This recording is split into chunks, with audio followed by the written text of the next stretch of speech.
if one were to look back at 91 and try and describe what we did, my sense is it is a case of creating new markets, and I'm confining myself primarily to economic policy.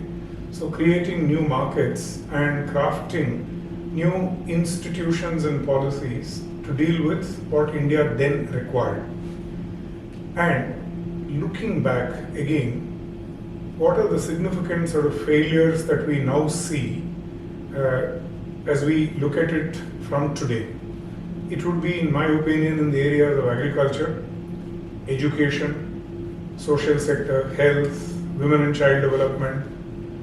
So, looking at 91 from the prism of 23, what I would do sort of differently is the governance paradigm, so that the ability to constantly create newer institutions, newer policies that are required to handle current challenges, rather than be sort of stuck with institutions and policies that worked at some point in time and that have become dysfunctional today.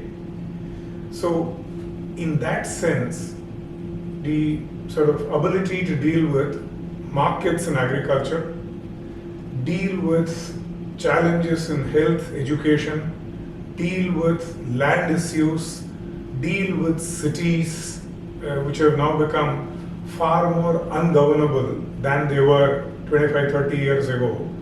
The biggest challenge would be the ability of the state to constantly deal with current issues, current problems, but come up with solutions that are contemporary. And I think that's one big reform that we missed out in 91. We handled current questions very competently, but we didn't handle our ability to deal with current questions as they will come along as we sort of go down on this path.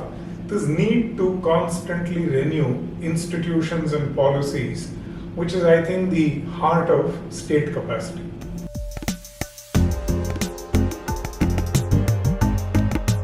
I would think that's the most needed reform. This question of state versus markets and where we are in this continuum is a question that will keep recurring. And my sense is it will never be less state. It will always be a different state, a more capable state, a newer state. For instance, look at the current the data, regulation of data question that's coming up.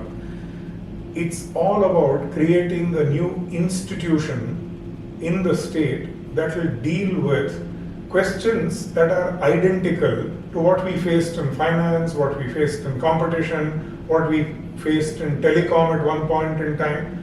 The ability of the state to handle that question, which is a new domain, but the questions are identical.